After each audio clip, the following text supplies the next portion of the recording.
Buenas tardes, en la clase de hoy vamos a abordar el eje temático correspondiente a los bacilos gram positivos esporulados y nos vamos a centrar en aquellos bacilos gram positivos que desarrollan en condiciones de anaerobiosis. Para poder dar inicio a esta clase hay que repasar algunos conceptos clave respecto al comportamiento metabólico y fisiológico de estos microorganismos. Un anaerobio se define como aquellos microorganismos que no requieren oxígeno para su crecimiento y que pueden sufrir un efecto letal o tóxico al estar expuestos al oxígeno. Entonces, teniendo en cuenta estas dos premisas, nos tendríamos que plantear si todos los microorganismos considerados anaerobios lo son de la misma forma.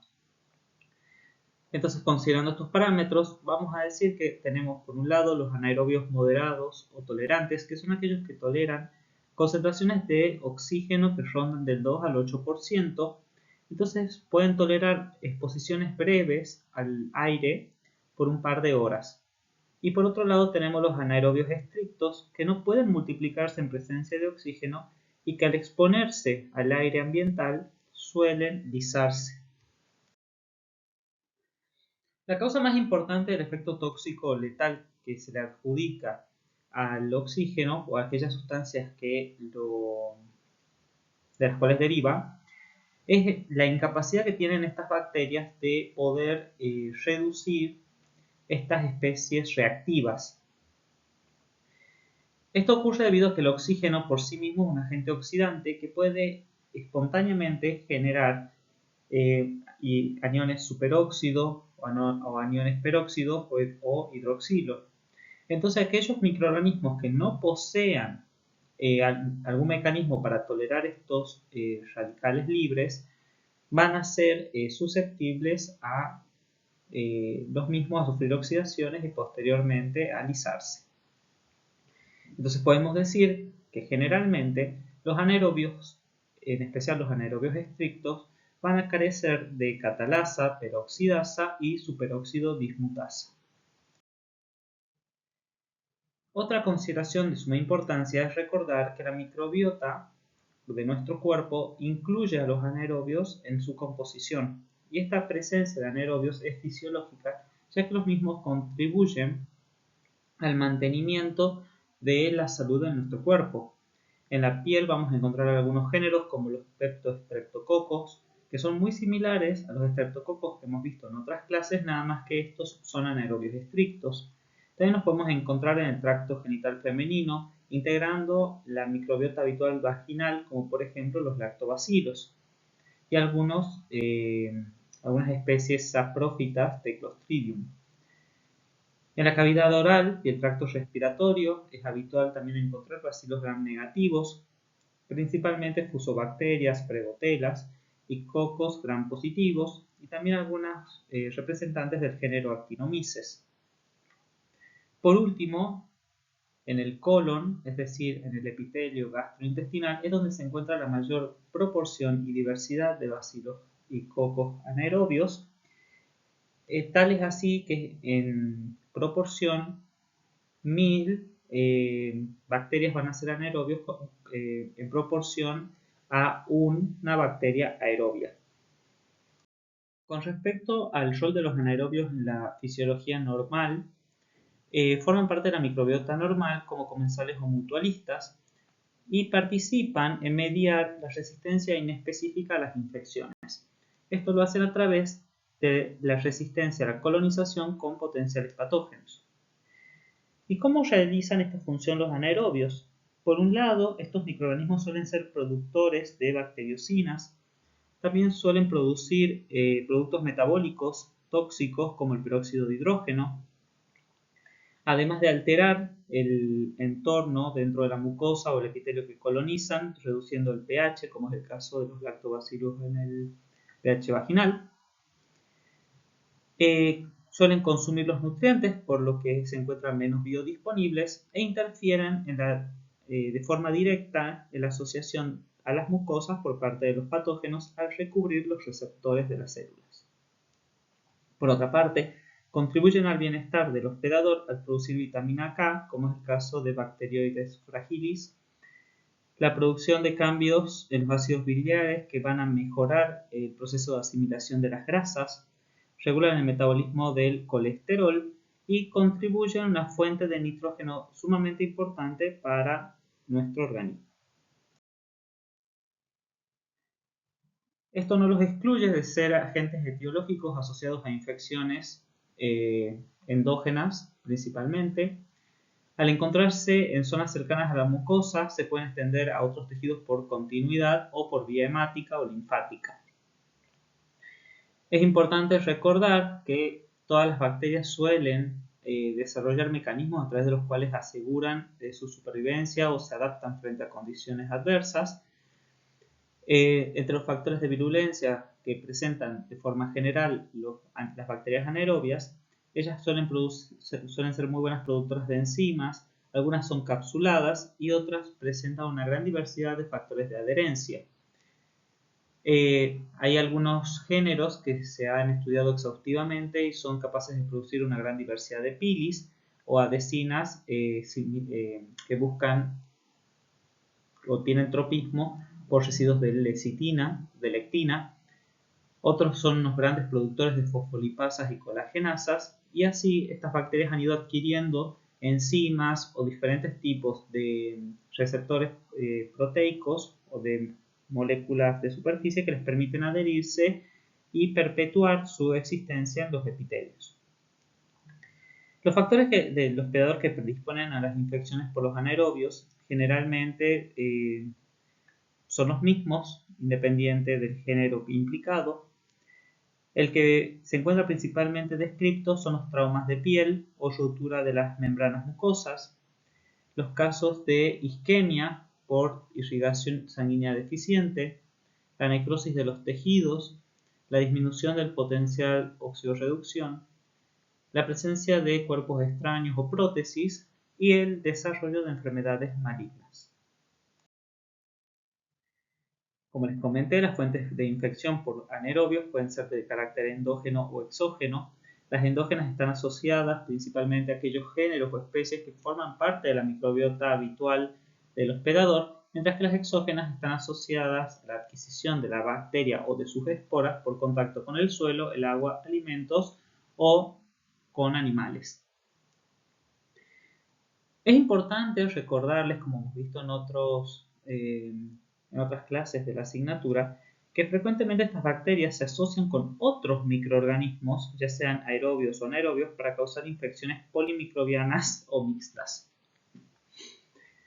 Ciertas características de estas infecciones y de las muestras deben sugerir la presencia de estos agentes etiológicos como agentes causales del proceso infeccioso, y si el tratamiento se va a desarrollar de forma empírica, hay que tener presente de que la resistencia a los antimicrobianos en estos microorganismos está en aumento. Entre las infecciones anaeróbicas de origen exógeno podemos citar al botulismo, a la gastroenteritis por Clostridium perfringens, a la mionecrosis o gangrena gaseosa, el tétano, la infección asociada a mordeduras y el aborto séptico.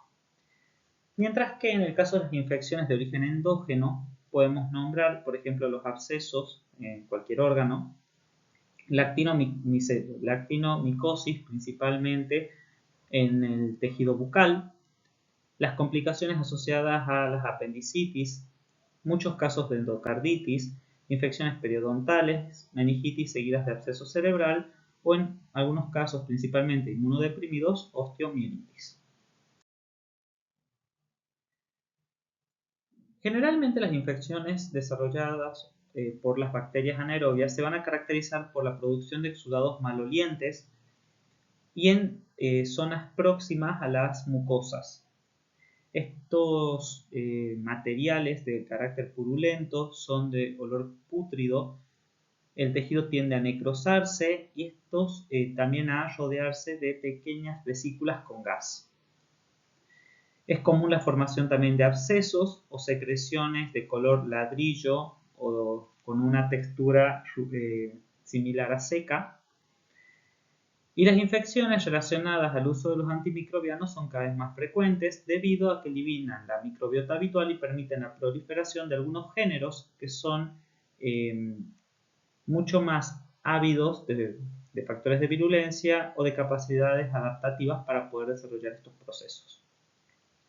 También es común que este tipo de procesos infecciosos se asocien a mordeduras de animales o a heridas que se encuentran sucias, ya sea por actividades laborales o por manipulación no del todo correcta de instrumental. Entonces, considerando lo expuesto, tenemos que tener en cuenta que hay una gran diversidad de anaerobios, pero en la clase de hoy nos vamos a centrar en los bacilos gram positivos esporulados, que históricamente correspondió al género Clostridium. Desde el año 2016, debido a evidencias de carácter genético, el género Clostridium fue subdividido en el género Clostridium y Clostridioides. El género Clostridioides dista de ser muy diferente del género Clostridium y, como su nombre lo indica, con el sufijo oides, que indica ser similar a. Entonces, morfológica y metabólicamente, estos microorganismos se comportan de forma similar. El género Clostridium incluye a bacilos gram positivos esporulados que se caracterizan por ser unos ávidos productores de toxinas. Se encuentran ampliamente distribuidos en la naturaleza y pueden sobrevivir en condiciones ambientales extremas. Resisten hasta 120 grados de temperatura, también la desecación y el cambio de pH, y la capacidad que tienen estos microorganismos de tolerar temperaturas de 120 grados es la razón por la que el proceso de esterilización suele adaptarse a la adaptación de estos microorganismos al ascenso y mantenimiento de la temperatura. Al esporular, esa endospora puede estar de forma central o de forma distal y puede ser oval o esférica. La mayoría de las especies son anaerobias estrictas y muy pocas son consideradas aerotolerantes. Dentro de las principales especies destacan Clostridium perfringens, Tetani y Botulinum. El resto de las especies no son tan frecuentes de encontrar en procesos infecciosos o en situaciones clínicas, pero se han descrito principalmente en pacientes inmunodeprimidos sometidos a una gran cantidad de intervenciones quirúrgicas. Aquí tiene la taxonomía nuevamente indicada. A los Clostridium patógenos se los puede clasificar también de acuerdo al tipo de enfermedad que producen. Por un lado tenemos los histotóxicos, que son aquellos que producen infecciones tisulares y generalmente son secundarias a heridas abiertas o lesiones traumáticas, siendo Clostridium perfringens el principal agente etiológico anaerobio asociado a estos procesos. Por otra parte tenemos los enterotoxigénicos, que son aquellos que pueden producir intoxicación alimentaria y formas severas de infección gastrointestinal. En este caso tenemos a Clostridium perfringens, productor de toxinas de tipo A, B, C y D, y Clostridioides difficile. Y por último tenemos los neurotóxicos, entre los que destacan Clostridium tetani y Clostridium botulinum, que son los agentes causales del tétano y del botulismo respectivamente. Clostridium perfringens es un bacilo gram positivo inmóvil con extremos cuadrados, que se subdivide a su vez en 5 tipos designados A, B, C y D. Este microorganismo se caracteriza que para poder esporular requiere que se lo cultive en medios especiales con agregado de matrices grasas como yema de huevo. Estos microorganismos pueden producir hasta 4 toxinas mayores designadas como alfa, beta, epsilon y tita y 12 toxinas menores o sustancias solubles. Estos microorganismos a su vez pueden tener combinaciones de las diferentes toxinas mayores y menores. Es una bacteria de crecimiento rápido que en el medio agar sangre presenta un doble halo de hemólisis, como podemos ver en esta imagen. Un halo de hemólisis beta seguido de un halo de hemólisis imparcial de tipo alfa. Esta bacteria se caracteriza por ser capsulada, carecer de flagelos y que la esporulación sea poco frecuente en comparación a otras especies de este género. Se encuentra distribuido en el ambiente, pero también se lo puede encontrar como integrante de la microbiota transitoria gastrointestinal en humanos y animales. También lo podemos encontrar contaminando alimentos y el agua. Entre los diferentes factores de virulencia de esta especie destacan las toxinas mayores y menores, que se les dejo aquí descritas, y son las responsables de ese fenotipo de doble hemólisis en el medio agar-sangre. Las formas clínicas producidas por Clostridium perfringens van desde infecciones de heridas a enfermedades supurativas del tejido blando, entre las que destacan la celulitis crepitante y mionecrosis. Se denomina celulitis crepitante al tratarse de una infección de piel profunda que al palparse la lesión se escucha un crujido, por eso se lo denomina crepitante, y una mionecrosis sumamente grave que evoluciona de forma muy rápida. También puede producir enfermedades intestinales al producir intoxicaciones alimentarias o enteritis necrotizantes y otras infecciones menos frecuentes como septicemias e infecciones uterinas. Las infecciones uterinas están asociadas a abortos de carácter séptico y a infecciones puerperales. La toxina más importante, en el caso de la mionecrosis, es la toxina alfa. Esta toxina es una fosfolipasa que destruye membranas y su producción está asociada a cepas con elevada mortalidad. Es dermonecrótico y mionecrótico y si ingresa sangre puede llevar a que el paciente desarrolle un shock tóxico y un posible paro cardiorrespiratorio. En algunos casos la infección tiende a localizarse en las extremidades, principalmente en los pies, y esto puede llevar a una gangrena que requiere una intervención quirúrgica para su debridamiento. En cuanto a las enfermedades intestinales, está asociada al Clostridium perfringens tipo A, que posee esporas resistentes al calor y es el responsable de producir una enterotoxina termoestable durante su proceso de esporulación. Esta toxina va a generar un desequilibrio osmótico y va a desarrollar una diarrea autolimitada que se va a resolver a las 24 o 48 horas y es de carácter acuoso. En la enteritis necrotizante, que está asociada principalmente por Clostridium perfringens tipo C, este es capaz de producir una beta-toxina. En este caso, el microorganismo al adherirse al epitelio produce necrosis tanto del yeyuno como del ileón y los síntomas pueden variar desde el shock séptico, desde una diarrea hasta shock séptico y muerte. Esta enteritis necrotizante se trata con antibióticos y reserción quirúrgica del segmento del intestino afectado.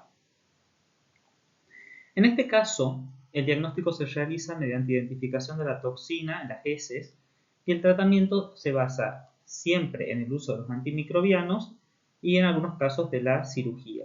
No así en el caso de la intoxicación alimentaria, que solo se recomienda el mantenimiento hidroelectrolítico. La prevención de las infecciones por Clostridium perfringens están asociadas principalmente a un buen manejo de la asepsia durante las cirugías abdominales principalmente y que los procesos infecciosos deben tratarse rápidamente con antibióticos. No existe a la fecha una vacuna y durante mucho tiempo se realizó el tratamiento con cámara hiperbárica debido a que este microorganismo es un anaerobio estricto que no presenta ningún nivel de tolerancia al oxígeno. Por otro lado, vamos a hablar de Clostridioides difficile, antes conocido como Clostridium difficile. Esta bacteria es un patógeno oportunista flagelado que produce infecciones de origen endógeno y exógeno. Es un bacilo gram positivo que forma esporas terminales que podemos observarlas como cabezas, como si fuesen fósforos y la espora, generalmente de ubicarse en un extremo distal de la bacteria, parece la cabeza del cerillo. Es un anaerobio estricto móvil que en agar sangre crece como colonias grandes, translúcidas, pero sin hemólisis, como podemos ver en esta imagen. Son colonias grandes, translúcidas, chatas, sin hemólisis. En un medio estresante suele esporular, es fácilmente es fácil generar las condiciones de estrés para que la bacteria esporule. Y en este caso las esporas, que son las que van a diseminar al microorganismo, lo hacen por la vía fecal oral. Recordemos es muy importante realizar las tinciones tanto para bacilos gram positivos anaerobios como aerobios, debido a que la ubicación de las diferentes esporas y su capacidad de alterar o no la morfología de los bacilos es orientadora en la identificación. Clostridium difficile constituye una de las principales infecciones asociadas al cuidado de la salud y ha sido descrito desde 1978, principalmente por el interés que generaba al centrarse como una consecuencia de las infecciones asociadas a los pacientes añosos o hospitalizados. A medida que ha pasado el tiempo, ha incrementado su incidencia y las presentaciones clínicas debido al uso cada vez más exhaustivo dentro de los nosocomios de los antimicrobianos. Clostridium difficile puede ocasionar desde diarrea hasta manifestaciones graves como megacolon, ilio, perforación intestinal, sepsis y shock séptico, y la mortalidad de los pacientes hospitalizados asociados a este microorganismo se estima en un 9%. Si bien la tasa de mortalidad con respecto a otros bacilos gram negativos es menor, la morbilidad que generan las infecciones por este microorganismo son muy elevadas y muy complicadas.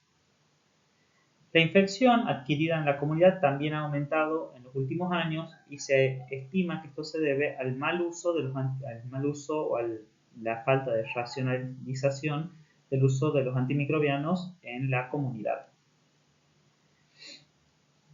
Actualmente se considera que está en un estado de emergencia como una enfermedad que afecta a pacientes de bajo riesgo, también a jóvenes y embarazadas, pero con un curso clínico más favorable que la infección por Clostridium difficile nosocomial.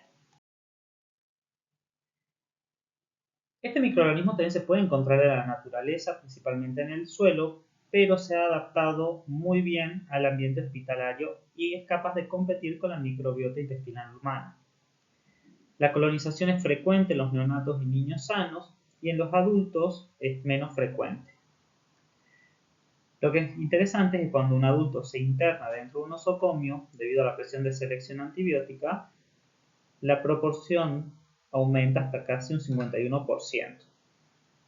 Por lo que podemos decir que la infección por Clostridium difficile está directamente asociada al consumo de antibióticos y a la disrupción de la microbiota intestinal habitual por el consumo de dichos antibióticos. Dentro de los nosocomios podemos considerar que los baños, los inodoros, las camas, los artículos de higiene personal de los pacientes internados son los reservorios de las esporas que van a asegurar su diseminación. La colitis asociada con antibióticos, principalmente debido a Clostridium difficile, se ha observado que se encuentra íntimamente relacionada con la administración de antibióticos de amplio espectro, como ampicilina, amoxicilina, cefalosporinas y clindamicina, pero no se ha visto favorecida por la administración de antibióticos de espectro más acotado o con regímenes terapéuticos más complejos, como es el caso de los aminoglucósidos o la vancomicina. Clostridium difficile es capaz de producir dos tipos de toxinas: la enterotoxina, que causa infiltración de polimorfos a nivel del ilion y altera la permeabilidad en membrana, produciendo secreción de líquido excesiva y necrosis hemorrágica, y una citotoxina, que despolimeriza los filamentos de actina, genera apoptosis y aumento de permeabilidad. Ambas toxinas activan la producción del factor de necrosis tumoral e interleuquinas y causan un aflujo masivo de neutrófilos y la formación de una pseudomembrana a nivel intestinal. Clostridium difficile podemos decir que es la causa más importante de colitis pseudomembranosa. El diagnóstico asociado a este microorganismo se encuentra en constante revisión debido al desarrollo de nuevas metodologías. En pacientes con signos clínicos o con antibiótico-terapia, con algún antibiótico inductor fuerte o frecuente, hospitalización prolongada o edad superior a 65 años, hay que solicitarle muestras de heces fecales recién emitidas. Estas heces, en caso de no ser procesadas inmediatamente, pueden conservarse hasta 16 horas a 4 grados. A partir de esa materia fecal se puede o realizar una PCR en tiempo real para detectar a Clostridium difficile, por ejemplo, utilizando film array con el panel sindrómico gastrointestinal, o realizar un screening con la prueba de la glutamato deshidrogenasa, que en caso de ser positiva, hay que posteriormente analizar la presencia de la toxina A y B. En caso de la presencia de la toxina, se informa la presencia de Clostridium o Clostridioides difficile toxigénico. En caso de negativo, hay que realizar el cultivo. Este es otro esquema en el que está desarrollado por la Facultad de Medicina de Buenos Aires en el año 2020 y consiste en que hay que tener una combinación de hallazgos clínicos y de laboratorio. Un caso confirmado de infección por Clostridium difficile incluye síntomas, el más común es la diarrea, acompañado de una prueba de materia fecal positiva para cepas toxigénicas o la presencia de toxinas o el hallazgo de una pseudomembrana con una colonoscopía. En este caso, nosotros podemos realizar el diagnóstico ya sea en el laboratorio o a través de hallazgos histopatológicos. Continuando con las especies típicas o más importantes, se encuentra Clostridium tetani. Este microorganismo, como su nombre lo indica, está asociado a el tétanos. Microscópicamente, estos bacilos gram positivos se caracterizan por poseer la espora central ovalada, ligeramente esférica en un extremo del cuerpo bacilar, que deforma en gran medida a la estructura del bacilo. Este microorganismo es móvil por flagelos períficos y es nutricionalmente exigente, requiriendo aminoácidos y vitaminas para su desarrollo en medios sintéticos. Es hemolítico en agar sangre, no fermenta ningún hidrato de carbono y suele producir infecciones de origen exógeno por inoculación de esporas a través de heridas. No tiene poder invasor, es incapaz de invadir directamente los tejidos y su principal factor de virulencia es la desconocida toxina tetánica. Presenta esporas terminales, como les comenté, estables que resisten a diferentes alcoholes, pero que se destruyen en autoclave. Y resisten hasta 20 minutos a 100 grados centígrados, es decir, en ebullición. En agar sangre vamos a observar estas colonias con ese crecimiento irregular, similar al swarming, pero se ve favorecido su desarrollo principalmente en el agar chocolate.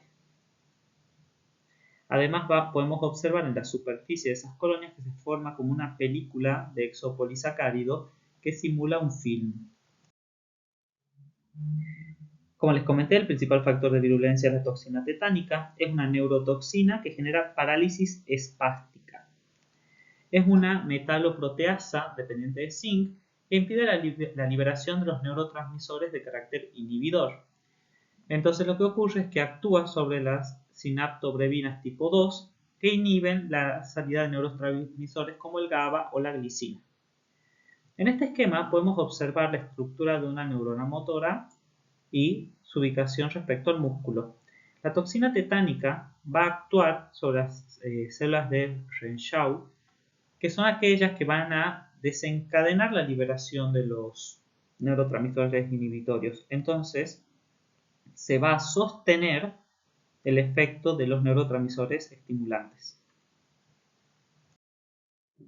Al inhibir el neurotransmisor, produce una estimulación incontrolada de los músculos que clínicamente se asocia con rigidez muscular, rigidez de cuello, flexión de las extremidades superiores, extensión de las extremidades inferiores y arqueamiento de la espalda. Este signo, en el cual al retraer la nuca y las extremidades inferiores la espalda se arquea, es característico de este proceso clínico. El diagnóstico, por lo tanto, se realiza de forma eminentemente clínica y representa una entidad con elevada mortalidad tanto en niños como en ancianos. Afortunadamente, en nuestro calendario de vacunación, esta enfermedad se puede prevenir a través de la inmunización a través de diferentes dosis de vacunas.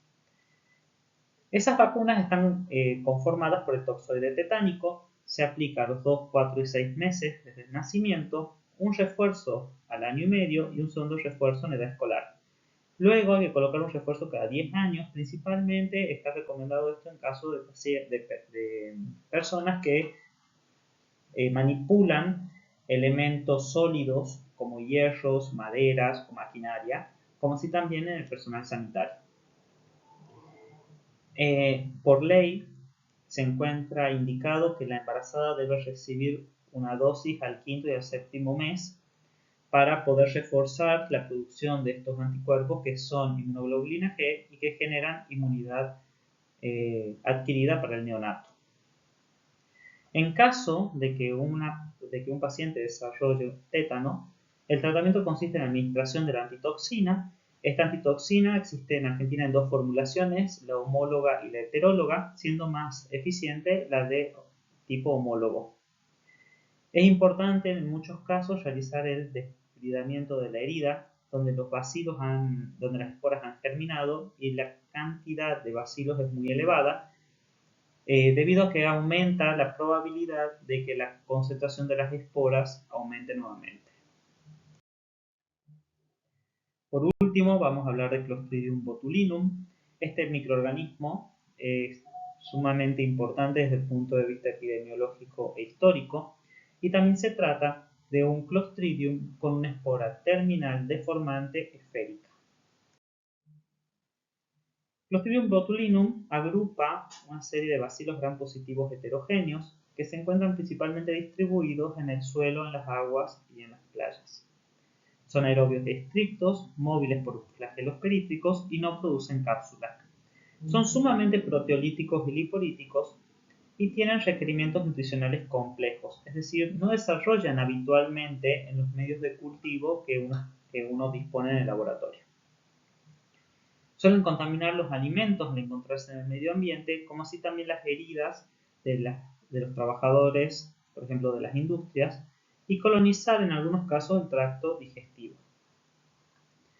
Podemos decir que la adquisición de Clostridium botulinum es de carácter exógeno debido a que bajo ninguna circunstancia integra la microbiota habitual y su incorporación es a través de la ingesta de alimentos. Al igual que Clostridium tetanis, carece de poder invasor y produce muchos tipos de toxinas diferentes que se las denomina de la letra A hasta la letra H. Pero su principal factor de virulencia es la toxina botulínica.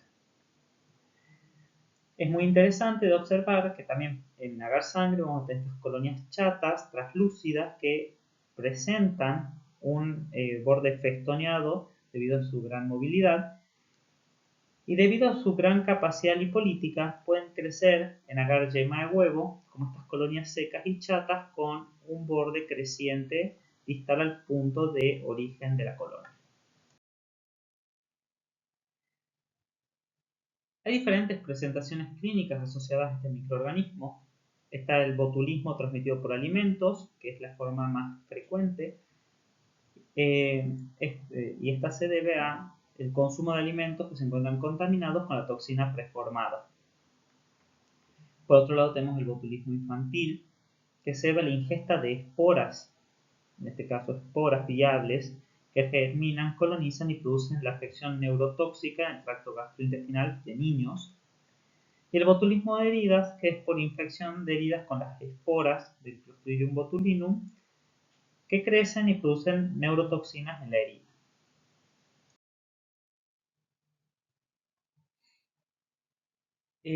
Las neurotoxinas actúan a nivel del sistema nervioso periférico, es decir, van a actuar sobre la placa neuromuscular y el sistema autónomo. Esta neurotoxina lo que va a hacer es bloquear la liberación del neurotransmisor acetilcolina y esto va a llevar a una aparición de una parálisis flácida de la musculatura esquelética y fallo parasimpático. A diferencia de lo que ocurría con la toxina tetánica, la toxina botulínica lo que va a hacer es afectar la placa neuromotora directamente, es decir, se va a ubicar entre el extremo distal de la neurona y la superficie del músculo.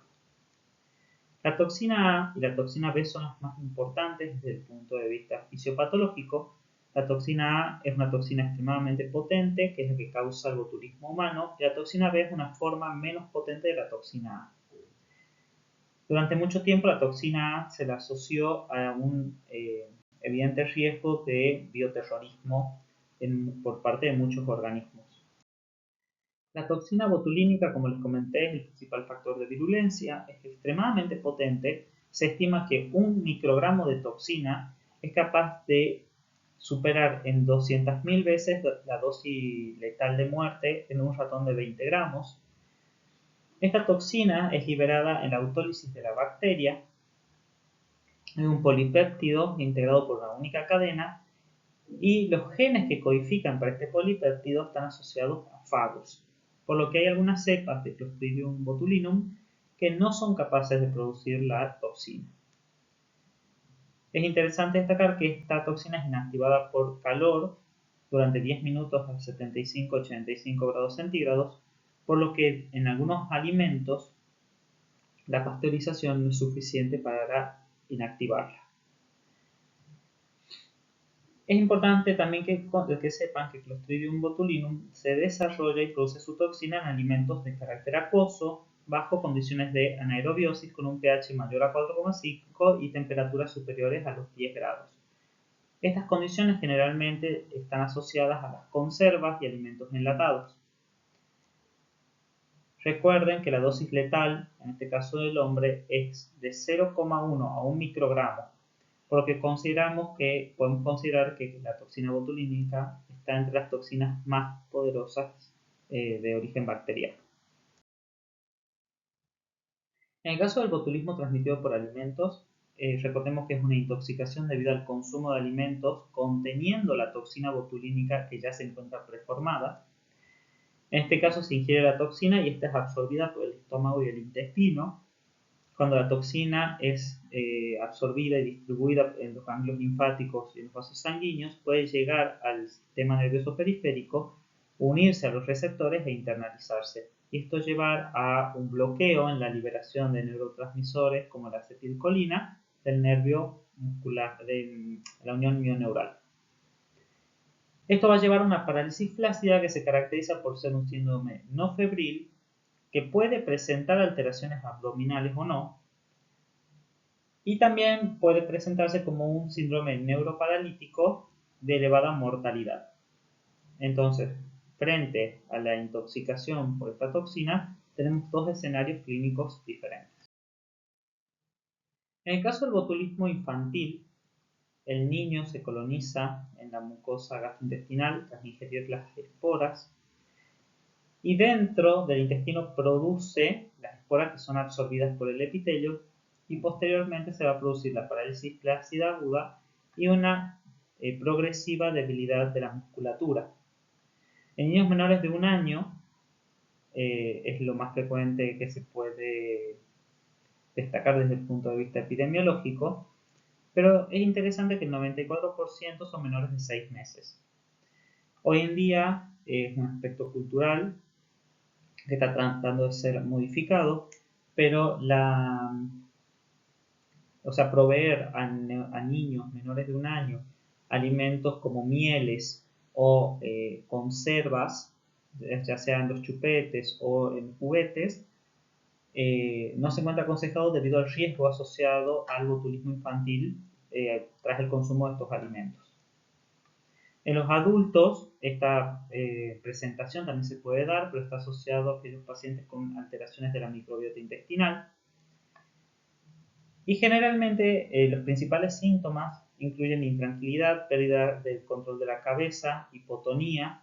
Estamos hablando de un bebé laxo que cuando el padre o los padres lo levantan no demuestra ningún nivel de capacidad de contractura muscular. Y esto puede derivar en una falla respiratoria. Inicialmente la presentación es de carácter benigno, pero puede evolucionar rápidamente y evolucionar a una muerte repentina. El 5% de los casos de muerte súbita se le atribuyen habitualmente al botulismo infantil, y en el caso de los pacientes hospitalizados se ha encontrado o se ha reportado una letalidad cercana al 1%. El diagnóstico de Clostridium botulinum se tiene que confirmar mediante microbiología. La intoxicación alimentaria se la diagnostica a través de la detección de la toxina en alimentos, en el suero o en heces del paciente. El botulismo de las heridas se centra en detectar la toxina en el suero o a través del cultivo de exudados o tejidos. Y el botulismo del lactante se diagnostica a través de la detección de la toxina y o el cultivo del microorganismo. El diagnóstico se centra en confirmar la presencia de la toxina, como les indiqué anteriormente, tanto en el alimento como en el suero o contenido gástrico del paciente.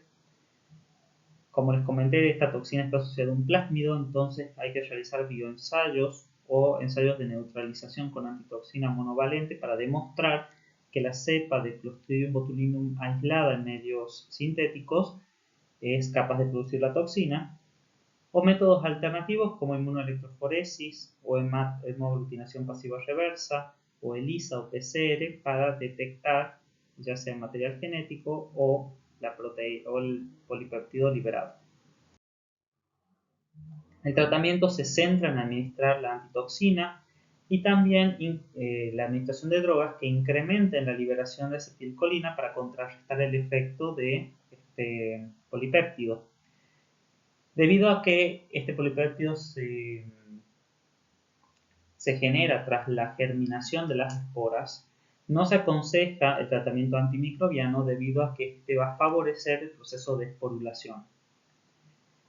Es sumamente importante hacer énfasis en la prevención, se deben cumplir estrictamente las normas de higiene alimentaria, educar a los envasadores y al personal que trabaja en este tipo de procesos industriales, instruir que la toxina se inactiva por calor, entonces los alimentos que se encuentran cocidos a esta temperatura por más de 10 minutos tendrían que estar libres de la misma. Es importante hervir antes de ingerir las conservas de carácter casero y no administrar miel ni productos derivados de conservas o enlatados a menores de un año. La profilaxis está asociada a la competencia sanitaria. Hay que vigilar las condiciones de preparación de los alimentos envasados. En nuestro país, los casos de botulismo están en descenso desde los últimos 15 años debido a una fuerte campaña de concientización por parte del personal sanitario.